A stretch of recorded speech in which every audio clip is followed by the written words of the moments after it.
আমার ঘুমিয়ে ঘুমিয়ে স্বপ্ন দেখতে লাগলেন। ও যুবকেরা, ও আমার মুরব্বি জানেরা, মায়েরা, বোনেরা, মহিলারা, আল্লাহর ওলি হযরত ইমাম শরফুদ্দীন বুসুরি রহমাতুল্লাহ আলাইহি হুজুর আমার খ্বাব দেখতে লাগলেন, হুজুর আমার স্বপ্ন দেখতে লাগলেন। তার ঘরটার আলোয় আলোকিত হয়ে গিয়েছে। গভীর রাত হয়ে গেল, রাতের মধ্যে ঘরটা নূরালা নূর হয়ে গিয়েছে। কিসের এত আলো, কিসের এত জ্যোতি, কিসের এত আলো? ও যুবকেরা, হযরত ইমাম শরফুদ্দীন বুসুরি রহমাতুল্লাহ আলাইহি হঠাৎ করে বুঝতে পেরে গেলেন এটা অন্য কিছু আলো না, এটা অন্য কিছু জ্যোতি না। এ আলো হলো দিন দুনিয়ার বাদশা হাবিবুল্লাহ জনাবে মুহাম্মদুর রাসূলুল্লাহ সাল্লাল্লাহু আলাইহি ওয়াসাল্লামের জ্যোতি, সাল্লাল্লাহু আলাইহি ওয়াসাল্লামের আলো। হযরত ইমাম শরফুদ্দীন বুসুরি রহমাতুল্লাহ আলাইহি হুজুর আমার চলতে পারেন না, হুজুর আমার হাঁটতে পারেন না, হুজুর আমার শুয়ে আছেন, হুজুর আমার শোয়া অবস্থাতে আল্লাহ নবীর কাছেতে হাতটাকে বাড়িয়ে দিলেন, হাতটাকে লম্বা করে দিলেন। আসসালামু আলাইকা ইয়া রাসূলুল্লাহ হাবিবাল্লাহ, আসসালামু আলাইকা ইয়া রাসূলুল্লাহ হাবিবাল্লাহ।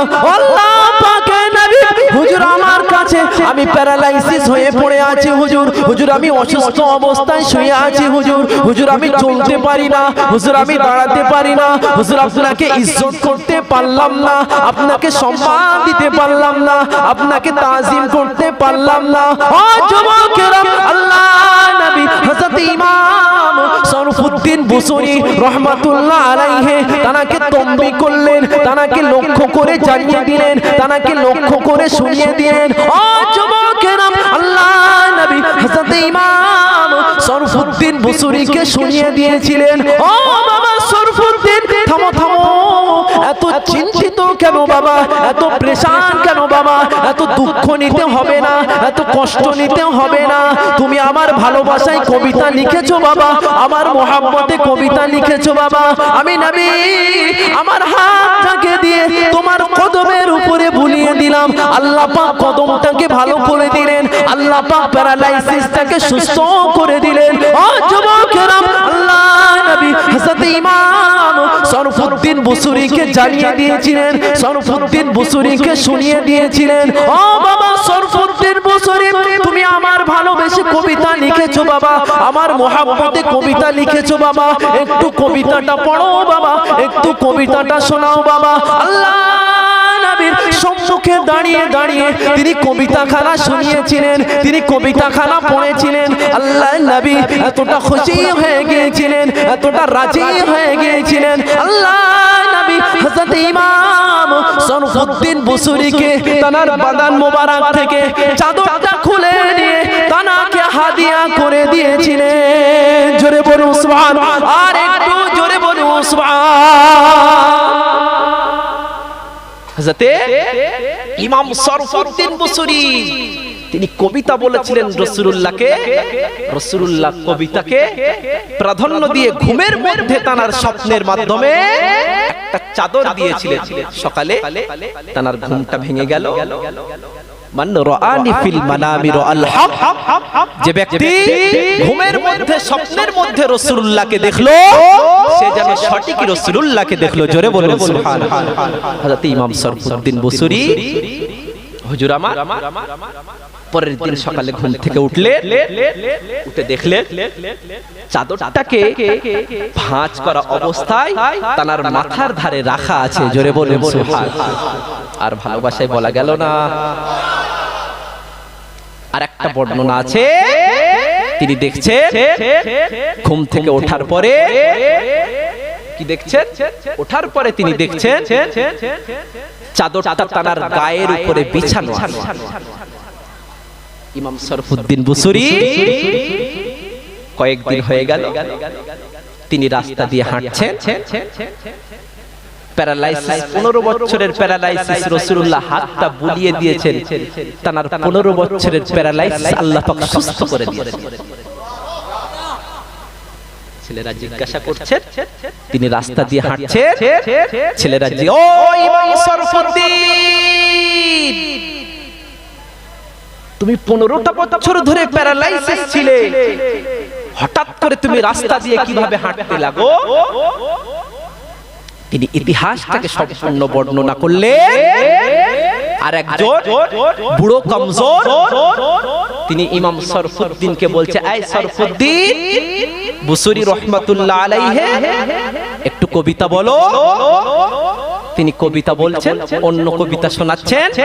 ওই বুড়োটা বলছেন, ও শরফুদ্দীন এ কবিতা না, যে কবিতা তুমি গতকাল রাতে আল্লাহর নবীকে পাশে রেখে তুমি কবিতা বলেছিলে ওই কবিতাটা পড়ো। তিনি বলছেন, আমি ওই কবিতা পড়বো না, ওই কবিতাটা একমাত্র শুধুমাত্র কেবলমাত্র ওটা আমার রাসূলুল্লাহর জন্য। জোরে বলুন সুবহানাল্লাহ। না, আমি রাসূলুল্লাহকে কবিতা বলে শুনিয়েছি, তুমি কথা শুনেছো না? ইমাম শরফুদ্দীন, তুমি যখন ঘুমের মাধ্যমে স্বপ্নের মাধ্যমে রাসূলুল্লাহকে কবিতা শোনাচ্ছ, আমি নিজে কানে তোমার মুখ থেকে শুনেছি। জোরে বলুন সুবহানাল্লাহ। পৃথিবীর ইতিহাসে একজন যিনি শহীদ হওয়ার পরে ওসিয়াত করেছে আর তার ওসিয়াতটাও মানা হয়েছে, কে? হযরতে আল্লাহর রাসূলের এক সাহাবী। তিনি পৃথিবীর ইতিহাসে আল্লাহর নবীর কাছে তিনি হায়াতে জিন্দেগিতে ছিলেন। এমত অবস্থায় আল্লাহর রাসূলের কাছে থেকে তিনি একটা যুদ্ধে গিয়েছিলেন। যুদ্ধে যাওয়ার পরে যুদ্ধে যাবে, সেই যুদ্ধে গিয়ে তিনি শহীদ হয়েছেন। শহীদ হয়ে যাবার পরে তিনি ওসিয়াত করেছিলেন। যুদ্ধটা কি? রিক্তার যুদ্ধ। রিক্তার যুদ্ধ আল্লাহর নবীর ইন্তেকালের পরে হযরতে আবু বকর সিদ্দিক রাদিয়াল্লাহু তাআলা আনহুর যুগে ওই রিক্তার যুদ্ধে সেনাপতির দায়িত্ব পালন করেছিলেন হযরতে খালিদ বিন ওয়ালিদ। হযরতে খালিদ বিন ওয়ালিদ তিনি সেনাপতির দায়িত্ব পালন করেছিলেন। ওই যুদ্ধে তিনি শহীদ হয়েছেন। শহীদ হয়ে যাবার পরে তিনি একটা মানুষকে স্বপ্ন দেখাচ্ছেন যে অমুক ওই যুদ্ধে আমি কে, তুমি আমাকে চিনতে পেরেছো? তিনি বলছেন, হ্যাঁ আপনাকে চিনতে পেরেছি। আমি কে? আপনি আল্লাহর রাসূলের সাহাবী অমুক। কিসের অপেক্ষায় আপনি আমাকে স্বপ্ন দেখাচ্ছেন? না, আমি শহীদ হয়েছি, আমার শরীরে একটা বর্ম ছিল, ওই বর্মটাকে সৈন্যরা পাশ থেকে হেঁটে হেঁটে যায় আর ওই বর্মটাকে খুলে নিয়ে তারা অমুক তাবুকের মধ্যে অমুক জায়গাতে রেখে দিয়েছে।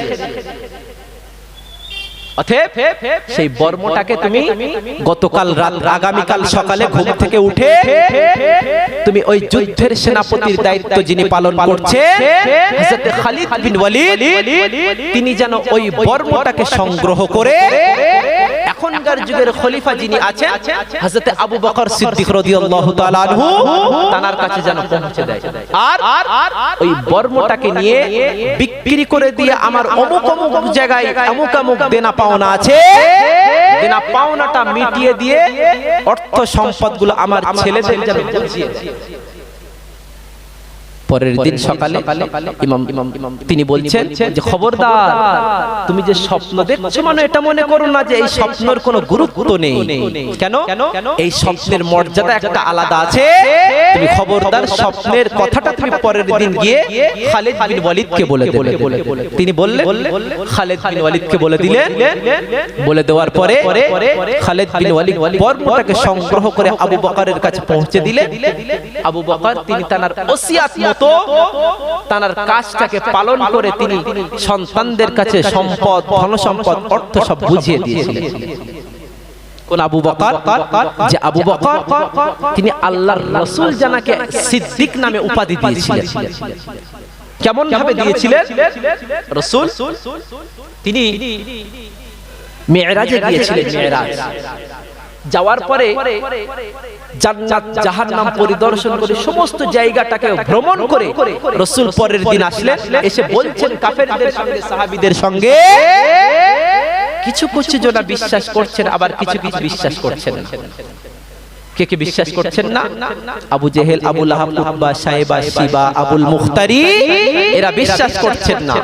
আবু জেহেল দৌড়ে দৌড়ে চলে গেলেন আবু বকরের কাছে। জানো আবু বকর, তুমি যে মুহাম্মদকে নিঃস্বার্থভাবে বিশ্বাস করে নিয়েছো, যাকে তুমি রাসূল বলে মেনে নিয়েছো, সে মুহাম্মদ বলতে বলতে এমন একটা জায়গায় পৌঁছে গিয়েছে, তিনি আজকে দিনে নিজে বলছেন আমি গতকাল রাতে আসমান ভ্রমণ করে এসেছি, জান্নাত জাহান্নাম সবকিছু ভ্রমণ করে এসেছি। আবু বকর, তোমার কি বিশ্বাস হয়? আবু বকর বলেছিলেন, সঠিক যদি আমার রাসূলের কথাটা বলে থাকে, আমি আবু বকর এই কথাটা অবিশ্বাস করা তো দূরের কথা, আমি আবু বকর মাথা নত করে রাসূলুল্লাহর কথাটাকে বিশ্বাস করে নিলাম। জোরে বলুন সুবহানাল্লাহ। আবু বকর ছুটে ছুটে রাসূলুল্লাহর কাছে আসলেন, হুজুর আপনি কি এই কথাটা বলেছেন কাফেরদের সঙ্গে, সাহাবীদের সঙ্গে? হুজুর বলছেন, আবু বকর আমি এই কথাটা বলেছি। আবু বকর, তোমার কি মনে হয়, তোমার কি কথাটা বিশ্বাস হয়? আবু বকর বলেছিলেন, হুজুর বিশ্বাস তো দূরের কথা, আপনার নূরে মুজাসসাম রাসূল আকরাম নূর মাখা মুখ থেকে যে আলফাজটা বাহির হয়েছে, আমি আবু বকর তাদের কথা তো দূরের কথা, আমি মাথা নত করে বিশ্বাস করে নিতে বাধ্য হয়ে গেলাম। জোরে বলুন সুবহানাল্লাহ। কোন আবু বকর? হুজুর আমার ইন্তেকাল হয়ে গেলে, ও যুবকেরা, ও আমার মুরব্বি জানেরা, হুজুর আমার ইন্তেকাল হয়ে গেলেন, হুজুর আমার দুনিয়া থেকে বিদায় নিয়ে নিলেন। তিনি জীবন দশায় ওসিয়াত করে গিয়েছিলেন, তিনি তার সাহাবায়ে কেরামদেরকে জানিয়ে দিয়েছিলেন, সাহাবায়ে কেরামদেরকে শুনিয়ে দিয়েছিলেন, ও বাবা সাহাবারা, আমি আবু বকর আমার ইন্তেকালের পরে তোমরা আমাকে সুন্দর করে গোসল দিয়ে, সুন্দর করে জানাজার নামাজটাকে আদায় করিয়ে, আতর সুরমা লাগিয়ে, সুন্দর কাফন পরিয়ে আমাকে দাফন করবে না বাবা, আমাকে দাফন করবে না বাবা, আমাকে রাসূলুল্লাহর রওজার পাশে দিয়ে নিয়ে চলে যাবেন, তার রওজার কাছে দিয়ে নিয়ে চলে যাবেন। ও যুবকেরা, আল্লাহ নবী সাহাবায়ে কেরামেরা হযরত আবু বকর তাকে ইন্তেকালের পরে তাকে সুন্দর করে গোসল দিয়ে, সুন্দর কাফন পরিয়ে, সুন্দর করে জানাজার নামাজটাকে আদায় করিয়ে আল্লাহ নবীর রওজা শরীফের কাছে দিয়ে নিয়ে চলে গেলেন, তার রওজা শরীফের পাশে দিয়ে নিয়ে চলে গেলেন। ইয়া রাসূলুল্লাহ হাবিবাল্লাহ, ইয়া রাসূলুল্লাহ হাবিবাল্লাহ, আল্লাহ পাকের নবী হুজুর আপনার বাল্য জীবনের সঙ্গী, আপনার হিজরতের সঙ্গী হযরত আবু বকর তিনি ইন্তেকাল হয়ে গিয়েছেন, তিনি জীবন দশায় ওসিয়াত করে গিয়েছেন, তিনি আপনার পাশেতে থাকবেন হুজুর, তিনি আপনার পাশেতে শোবেন হুজুর। ও যুবকেরা, আল্লাহ নবী সাহাবায়ে কেরামেরা কয়েকবার বললেন, একবার দুবার তিনবার বলতে লাগলেন। আল্লাহ নবী ইন্তেকালের পরে রওজা শরীফ থেকে তিনি জানিয়ে দিলেন, সাহাবায়ে কেরামদেরকে শুনিয়ে দিয়েছিলেন, সাহাবায়ে কেরামদেরকে জানিয়ে দিয়েছিলেন, ও বাবা সাহাবারা, উদখুলুল হাবিবা ইলাল হাবিবি, তোমরা আমার বন্ধুকে আমার পাশেতে দাফন করিয়ে দাও। জোরে বলুন সুবহানাল্লাহ, আর একটু জোরে বলুন সুবহানাল্লাহ। হযরত আবু বকর তিনি ইন্তেকালের আগে তার সাহাবীদেরকে বলেছিলেন, রাসূলুল্লাহর সাহাবীদেরকে বলেছিলেন, খবরদার আমাকে তোমরা দাফন করবে না। কেন? আমি ইন্তেকাল হয়ে যাব, আমি দুনিয়া থেকে বিদায় নেব, তোমরা আমাকে সুন্দর করে গোসল দেবে, সুন্দর কাফন পরিয়ে জানাজার নামাজটাকে আদায় করিয়ে, খবরদার তোমরা দাফন করবে না। যতক্ষণ না রাসূলুল্লাহ আমাকে কিছু বলবে না, ততক্ষণ তোমরা দাফন করবে না। হুজুর রাসূলুল্লাহ তো ইন্তেকাল হয়ে গিয়েছে, কিভাবে? তোমরা আমাকে সুন্দর গোসল করিয়ে, তোমরা কাফনের কাপড়টাকে আমাকে জড়িয়ে সরাসরি নিয়ে যাবে রাসূলুল্লাহর রওজায়ে আতহারে চলে যাওয়া হলো। রাসূলুল্লাহকে গিয়ে বলছেন সাহাবীরা, হুজুর আপনার হিজরতের সঙ্গী, আপনার বাল্য জীবনের সঙ্গী হযরত আবু বকর তিনি ইন্তেকাল হয়েছে, তার মনের বড় ইচ্ছা তিনি আপনার পাশেতে শোবেন। হুজুর আমার বলেছিলেন, রওজায়ে আতহার থেকে শুয়ে শুয়ে তিনি বলে, উদখুলুল হাবিবা ইলাল হাবিবি, আয় আমার সাহাবীরা সময় না করে, দেরি না করে আমার বাল্য জীবনের সঙ্গে আমার হিজরতের বন্ধুকে কোনো কথা না বাড়িয়ে আমার পাশে দাফন করিয়ে দাও। জোরে বলুন সুবহানাল্লাহ। সেই রাসূলের কথাই হযরতে আবু বকরকে রাসূলের পাশেতে দাফন করা আছে, ঠিক না? হাজী সাহেবরা গিয়েছে, রাসূলুল্লাহর পাশেতে দাফন নাই, দাফন আছে। অতএব আল্লাহর রাসূলের একটা সাহাবীর জীবনী পড়বেন, নিজের জীবনটাকে পরিবর্তন হয়ে যাবে। সাহাবীদের কষ্ট, সাহাবীদের দুঃখ আপনি শুনলে আপনার একটা সাহাবীর জীবনী পড়বেন, নিজেই পরিবর্তন হয়ে যাবে। আমার রাসূলের সাহাবীরা তানাদের শান, তানাদের মানকে আলা করে, উচ্চ করে আল্লাহ পাক নিজে জানিয়েছে, রাদিয়াল্লাহু আনহু ওয়া রাদওয়ান, আমি আল্লাহ যাদের প্রতি খুশি সেই সাহাবীরাও আমি আল্লাহ আমার প্রতি খুশি। জোরে বলুন সুবহানাল্লাহ। আল্লাহ পাক নিজে বলে, আসহাবিকান নুজুম, এক একটা সাহাবী এক একটা আসমানের নক্ষত্রের সমতুল্য। এক একটা সাহাবীর জীবনী পড়বে, এক একটা সাহাবীর জীবনী পড়বে, নিজে পরিবর্তন হয়ে যাবে। যেমন মদিনা শরীফের একটা জায়গাতে একটা সাহাবী বসবাস করতেন, নাম হলেন হযরতে আব্দুল উজ্জা। তিনি ছোট্টবেলাতে তার পিতাকে হারিয়ে ফেলেছিলেন। আর আল্লাহ পাক আমার কি কারিশমা করেছে, আমার যখন 4 বছর বয়স আমার মাকেও আল্লাহ পাক তুলে নিয়েছে। আল্লাহ পাক আমার মাকে জান্নাত নসিব করুক, সকলে বলি আল্লাহুম্মা আমিন। আমার ছোট্ট 4 বছর বয়স আমার মাকে আল্লাহ পাক ডেকে নিয়েছেন। আমার আব্বুর অধীনস্থে আমরা মানুষ হয়েছি। আলহামদুলিল্লাহ, আব্বু আজ পর্যন্ত বুঝতে দেয়নি যে আমাদের মা হারা হয়ে গিয়েছে। আল্লাহ পাকের অশেষ কারিশমা। হযরতে আব্দুল উজ্জার কথাটা বলতে গেলে চোখে পানি চলে আসে, কিন্তু রাসূলুল্লাহর সাহাবীর ঘটনা আমাদের শুনতে হবে, আমাদের মানতে হবে। আব্দুল উজ্জা মদিনা শরীফের একটা পাহাড়ের পদদেশে তিনি থাকতেন। ছোট্টবেলা বয়সে তার পিতা ইন্তেকাল হয়ে গেলেন। তিনি থাকবেন, ছোট্টবেলা বয়সে তার পিতা ইন্তেকাল হয়ে গেলেন। ইন্তেকাল হয়ে যাওয়ার পরে তিনি তার চাচার কাছে মানুষ হয়েছেন, লালিত পালিত হয়েছেন চাচার কাছে। চাচা আমার এতটা সুন্দর ব্যবহার তার সঙ্গে করতেন, আব্দুল উজ্জা তিনি শুনেছেন মদিনা শরীফে একটা ব্যক্তি আছে, তিনি ইসলাম প্রচার করছে। তিনি কে? তিনি অন্য কেউ নয়, তিনি হলেন আমাদের রাসূল। তিনি গোপনে গোপনে চলে গেলেন, রাসূলের কাছে গিয়ে তিনি ঈমানি কলেমা পড়ে মুসলমান, গোপনে গোপনে প্রথম সারিতে হয়েছেন। হওয়ার পরে তিনি কাউকে বলছেন না। তিনি জানেন আমি চাচাকে এখন বলবো না, চাচা যখন মুসলমান হয়ে যাবে আমি তখন আমার চাচাকে গিয়ে বলবো, চাচা একটা কথা। কিছুদিন পরে চাচাকে গিয়ে বলছেন, চাচা একটা কথা। কি কথা? চাচা আমি মুসলমান হয়ে গিয়েছি। চাচা কাফের, এতটা হৃদয়টা তার শক্ত, এতটা কঠিন। চাচা যেই না শুনলো আব্দুল উজ্জা মুসলমান হয়ে গিয়েছে, তিনি সাথে সাথে আব্দুল উজ্জা মুসলমান হয়েছে, তিনি সাথে সাথে আব্দুল উজ্জার কাছ থেকে সমস্ত অর্থ সম্পদ, ধন সম্পদ সব কেড়ে নিজের গায়ের থেকে যে চাদর ছিল চাদরটাও ছিনিয়ে নিয়ে মাত্র একটা তহবান ছিল, নাভি থেকে দিয়ে পা পর্যন্ত ঢাকা ছিল, সেটাও খুলে নিয়ে আল্লাহর রাসূলের সাহাবী, ও যুবকেরা, ও আমার মুরব্বি জানেরা, মায়েরা, বোনেরা, মহিলারা, আল্লাহর রাসূলের সাহাবী হযরত আব্দুল উজ্জা তিনি তার চাচার কাছে লালিত পালিত হয়েছেন, চাচার কাছে লালিত পালিত হয়েছেন। তিনি চাচাকে জানিয়ে দিলেন, চাচা জান আমি মুসলমান হয়ে গিয়েছি। চাচা আমার সবকিছু কেড়ে নিয়েছে, সবকিছু ছিনিয়ে নিয়েছে, সবকিছু নিয়ে নিয়েছে। ও যুবকেরা, ও আমার মুরব্বি বাজানেরা, চাচা জান এমন অবস্থায় তাকে উলঙ্গ করে তাড়িয়ে দিলেন, উলঙ্গ করে ওখান থেকে পাঠিয়ে দিলেন। আর তিনি তার মায়ের কাছেতে চলে গেলেন, তার মায়ের কাছেতে গিয়ে জানিয়ে দেন, আম্মা জান আমার কাছ থেকে সমস্ত জিনিস নিয়ে নিয়েছে, আমার কাছ থেকে সমস্ত জিনিস ছিনিয়ে নিয়েছে।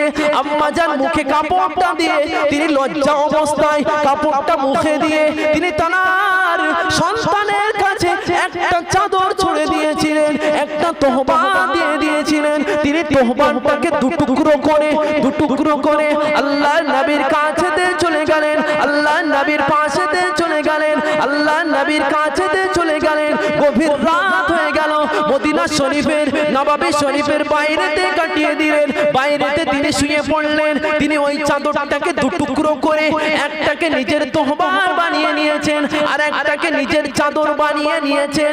এমন তো অবস্থায় ফজরের আজান হয়ে গেল।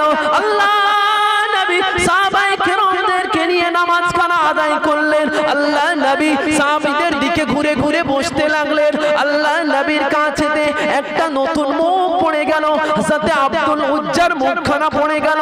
আল্লাহ নবী তিনি তাকে জিজ্ঞাসা করেন, ও বাবা ছেলে তোমার নাম কি বাবা, তোমার বাড়ি কোথায় বাবা, তুমি কোথা থেকে এসেছো বাবা, তুমি কোথা থেকে এসেছো বাবা। হযরত আব্দুল উজ্জা তিনি জানিয়ে দিলেন, ইয়া রাসূলুল্লাহ হাবিবাল্লাহ, হুজুর আমি মদিনা শরীফ থেকে এসেছি হুজুর, হুজুর আমি চাচার কাছে লালিত পালিত হয়েছি হুজুর, হুজুর আমি চাচার কাছে লালিত পালিত হয়েছি হুজুর, হুজুর আমার চাচা সব কিছু নিয়ে নিয়েছে, কিছু আমাকে দেয় নাই, কিছু আমাকে রাখে নাই, সবকিছু কেড়ে নিয়েছে, উলঙ্গ করে তাড়িয়ে দিয়েছে। আল্লাহ নবী হযরত আব্দুল উজ্জাকে জানিয়ে দিয়েছিলেন, ও বাবা ছেলে তোমার নাম হলো আব্দুল উজ্জা। উজ্জা শব্দের অর্থ হলো দেবদেবীর বান্দা। তুমি কোনোদিন দেবদেবীর বান্দা হতে পারো না, তুমি কোনোদিন দেবদেবীর বান্দা হতে পারো না। আমি নবী আজ থেকে তোমাকে দিয়ে দিলাম, তোমার নাম হলো আব্দুল্লাহ। জোরে বলুন সুবহান, আর একটু জোরে বলুন সুবহান। তোমার নাম আব্দুল উজ্জা না। উজ্জা শব্দের অর্থ হলো দেবদেবীর বান্দা। তুমি কোনোদিন দেবদেবীর বান্দা হতে পারো। আমি রাসূল আমি নিজে তোমাকে জানিয়ে দিলাম, তোমার নাম হলো আব্দুল্লাহ, তোমার নামের অর্থ হলো আল্লাহ পাকের বান্দা। জোরে বলো। কিতাবের মধ্যে পাওয়া যায়, কিতাবের মধ্যে পাওয়া যায় তিনি মুসলমান হওয়ার পরে মদিনা শরীফে ঘুরে ঘুরে বেড়াতেন আর কোরআন তেলাওয়াত করতে, কোরআন তেলাওয়াত করতে, কোরআন তেলাওয়াত করতে করতে আল্লাহর রাসূলের সাহাবীরা জানালেন, হুজুর আপনার আব্দুল্লাহ বিভিন্ন জায়গায় যায়, কোরআন তেলাওয়াত করিয়ে করিয়ে ঘুরে ফিরে, হুজুর আপনি একটু তাকে মানা করেন। হুজুর বলেছিলেন, না খবরদার, আমার আব্দুল্লাহ তাকে মানা করা যাবে না, তিনি সারাটা জীবনে এমন কষ্ট পেয়েছে, এমন দুঃখ পেয়েছে, তাকে মানা করো, তোমরা তাকে পড়তে দাও। কিছুদিন পরে আল্লাহর রাসূলের কোলের উপরে মাথা রাখলে, মাথা রাখার পরে আল্লাহর রাসূলের কোলের উপরে মাথা রেখে তিনি বিদায় নিয়ে নিলেন। ইন্না লিল্লাহি ওয়া ইন্না ইলাইহি রাজিউন। অতএব আল্লাহর রাসূলের সাহাবীর এক একটা সাহাবীর জীবন পড়বেন, নিজের জীবনটা পরিবর্তন করবেন। আর গরীব অবস্থায়, অসহায় অবস্থায়, দরিদ্র অবস্থায় এক একটা সাহাবীরা যেমন ভাবে নিজের জীবনটাকে বিচলিত করেছেন, প্রচার করেছেন, তেমন ভাবে আল্লাহ পাক আমাদের সকলকে প্রচার করার তৌফিক এনায়েত করেন। সকলে বলি আল্লাহুম্মা আমিন।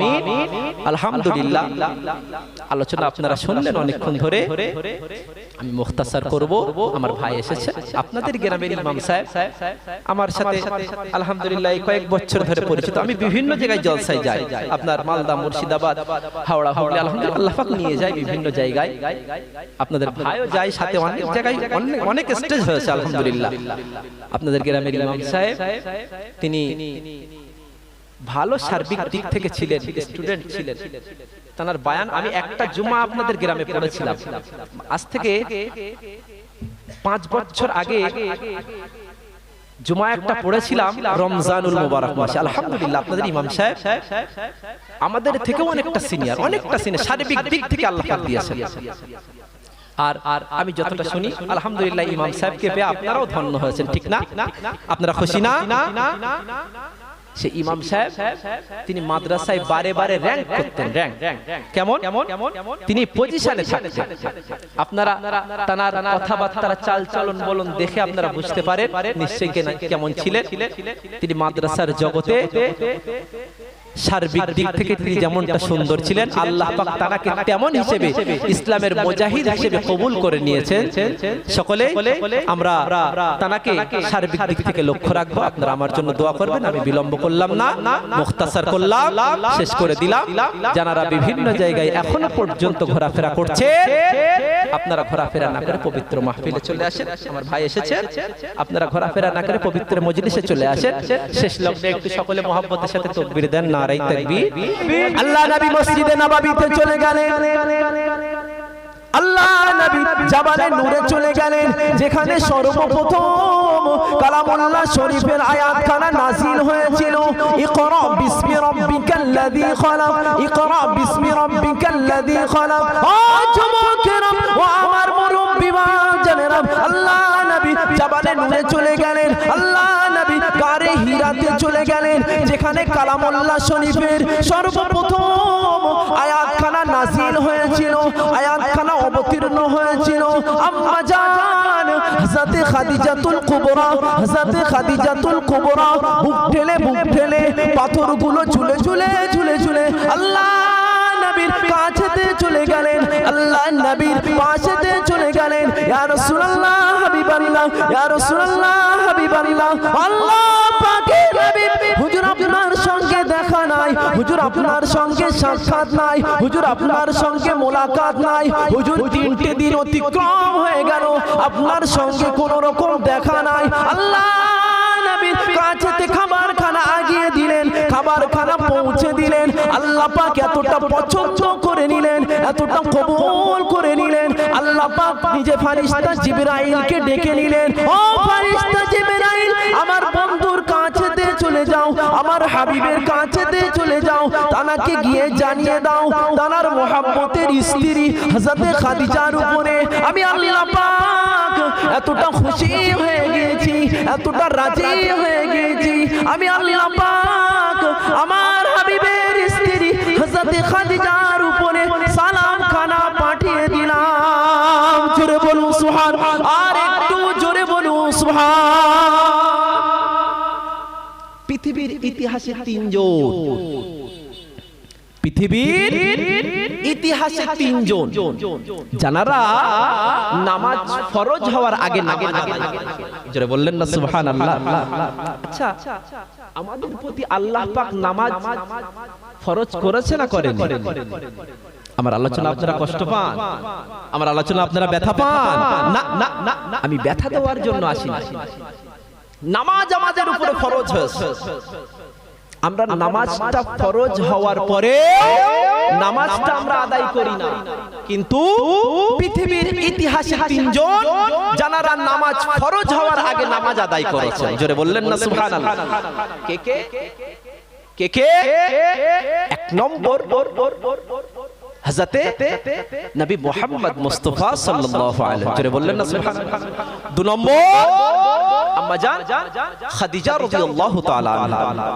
3 নম্বর হযরতে শেরে খোদা আলী রাদিয়াল্লাহু তাআলা আনহা। এই 3 জনের নামাজ ফরজ হওয়ার আগে নামাজ আদায় করেছে।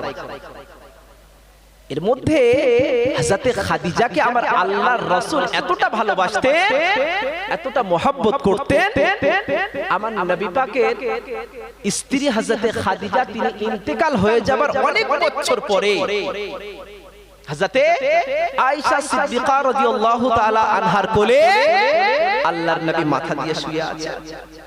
মাথা দিয়ে শুয়ে থাকতে থাকতে কোন একটা কথাই আল্লাহর নবী হযরতে খাদিজার কথা বলেছেন।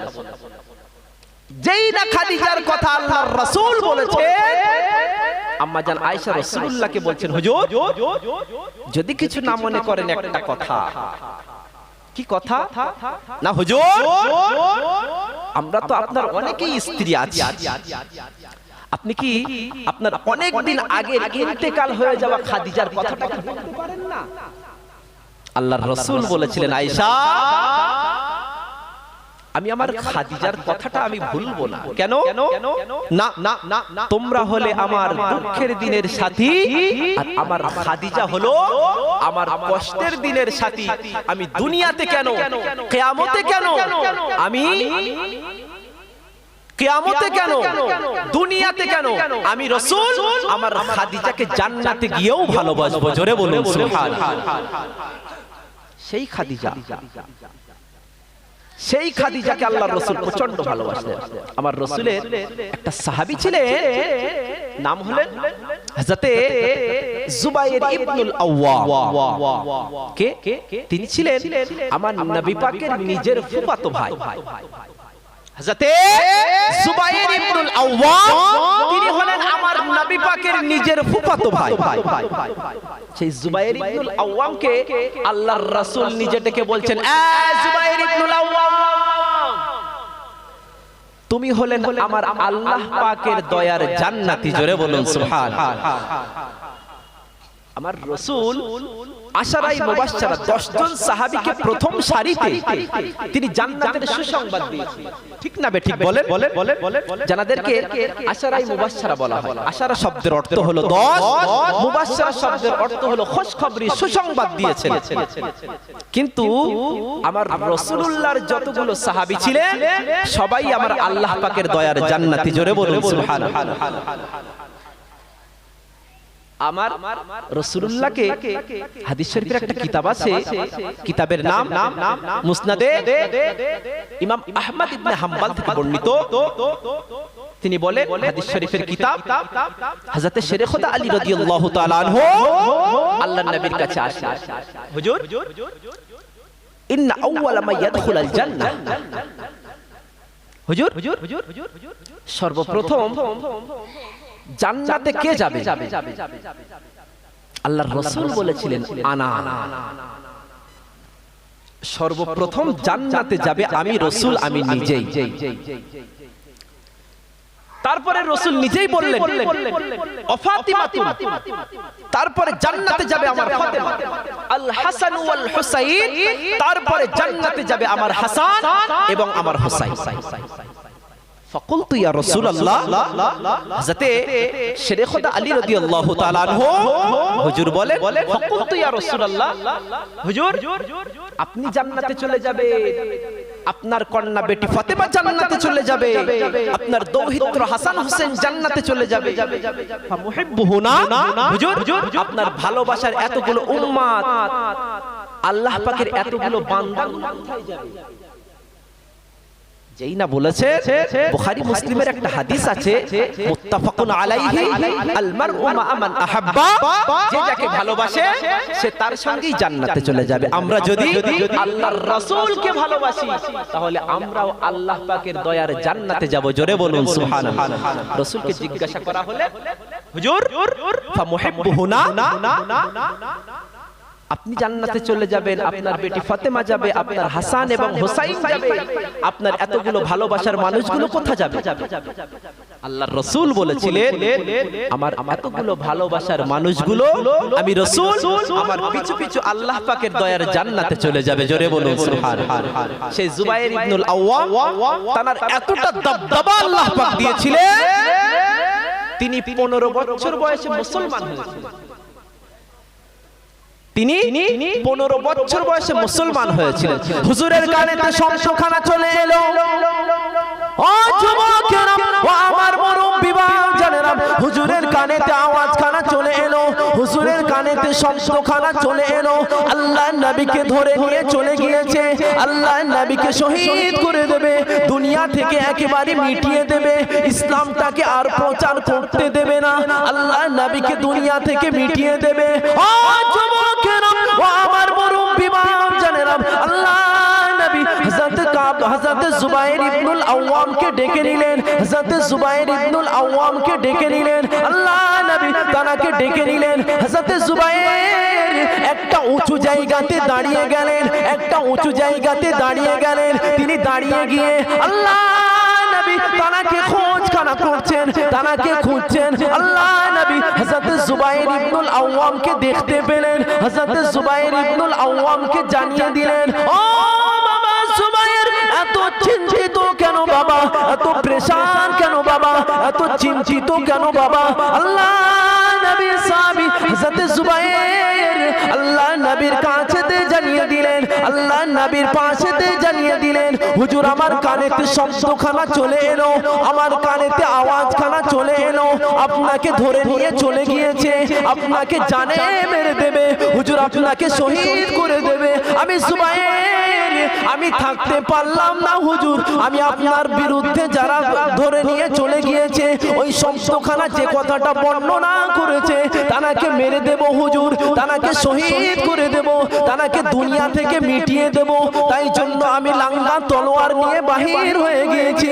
ও যুবকেরা, আল্লাহ নবী হযরত জুবায়েরকে জানিয়ে দিয়েছিলেন, আল্লাহ নবী তিনি তানার সাহাবায়ে কেরামদেরকে শুনিয়ে দিয়েছিলেন, ও বাবা সাহাবারা, আমার জুবায়ের তিনি হলেন ইসলামের মধ্যে সর্বপ্রথম তলোয়ার উত্তোলনকারী। জোরে বলুন সুবহান, আর একটু জোরে বলুন সুবহান। হুজুর হযরত জুবায়ের ইবনুল আওয়ামকে বলছে, কে? যিনি আমার নিজের নবীর ফুফাতো ভাই ছিলেন এবং তিনি আশারায়ে মুবাশশারার মধ্যে একজন সাহাবী ছিলেন। হযরত জুবায়েরকে বলা হচ্ছে, জুবায়ের তুমি তলোয়ার নিয়ে উঁচু জায়গাতে কি জন্য দাঁড়িয়ে আছো?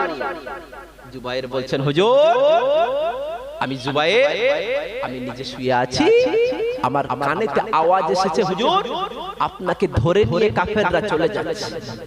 হুজুর আমি জুবায়ের আপনার সাহাবী হয়ে আমি কিভাবে শুয়ে থাকতে পারি হুজুর? আমার কানেতে যেই না শব্দ আসলো আমি লাঙ্গা তলোয়ার নিয়ে বাহির হয়ে গিয়েছি। আল্লাহর রাসূল বলেছিলেন সাহাবীদের মাঝে, আয় আমার সাহাবীরা দেখো দেখো, আমার জুবায়ের তিনি হলেন ইসলামের মধ্যে সর্বপ্রথম উলঙ্গ তলোয়ার উত্তোলনকারী। জোরে বলুন সুবহানাল্লাহ। যে জুবায়ের তানার সাজ, তানার ভঙ্গিমা, তানার সৌন্দর্য এতটা সুন্দর ছিল যে জুবায়েরকে দেখে, যে জুবায়েরের ড্রেস পত্র লেবাস পত্র দেখে আল্লাহ পাক স্বয়ং জুবায়েরের মতো ফেরেশতা দুনিয়াতে যুদ্ধের ময়দানে নাজিল করে দিয়েছিলেন। জোরে বলুন সুবহানাল্লাহ। একটা দুটো না, জুবায়ের তানার মতো ফেরেশতা আল্লাহ পাক 5000 বদরের জমিনে নাজিল করেছিলেন। জোরে বলুন। আর প্রাণ খুলে বলা গেল না, মহব্বতে বলা গেল না, নারায়ে তাকবীর। জুবায়েরকে বলা হলো, জুবায়ের তুমি কি এমন সাজ করেছো যার কারণে আল্লাহ পাক 5000 ফেরেশতাকে দুনিয়াতে পাঠিয়ে দিলেন? জুবায়েরকে বলা হলো বদরের যুদ্ধ, ইসলামের প্রথম যুদ্ধ, দ্বিতীয় হিজরি, যেখানে 313 জন মাত্র সাহাবীরা যুদ্ধের ময়দানে আল্লাহর উপরে ভরসা রেখে যুদ্ধের ময়দানে নেমেন। মাত্র দুটি ঘোড়া ছিল, একটা ঘোড়ার উপরে হযরত জুবায়ের ইবনুল আওয়াম হলদে পাগড়ি পরেছে, হলদে পাগড়ি পরে তিনি যুদ্ধখানা চালিয়ে যায়। এতটা পছন্দ আল্লাহ পাক করে নিলেন, আল্লাহ পাক জুবায়েরের পাগড়িটা দেখার কারণে তিনি 5000 ফেরেশতাকে হলদে পাগড়ি মাথায় পরিধান করিয়ে যুদ্ধের ময়দানে নাজিল করে দিলেন। যারা বললেন না সুবহানাল্লাহ। আর মন খুলে বলা গেল না, আমার নবী পাকের একটা সাহাবী ছিলেন, নাম হযরত কাব বিন জুয়াই। হযরত কাব বিন জুয়াই যেটা ফতে মক্কা হওয়ার পরে আল্লাহর নবী নিজে কিছু কিছু সাহাবীদের নাম ধরে বলেছিলেন, খবরদার এই সমস্ত সাহাবীদেরকে, এই সমস্ত তানারা তখন ইসলাম ধর্ম গ্রহণ করেন, নবী বলে এই সমস্ত কাফেরদেরকে ইসলামে নেওয়া যাবে না। মানে যখন আল্লাহর নবী ফতে মক্কা করেছেন, একজন বুড়িমা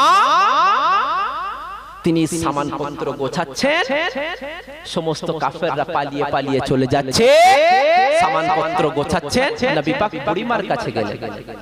কি আখলাক আমার নবীর, বলুন না আলহামদুলিল্লাহ। কি আদর্শ আমার নবীর, বলুন না সুবহানাল্লাহ। আমার নবী পাক বুড়িমার কাছে গেলেন, কে মা, কিসের অপেক্ষায় আপনি এই সামানপত্রগুলো গোছাচ্ছেন? বুড়িমা তখন নবীকে বলছেন, না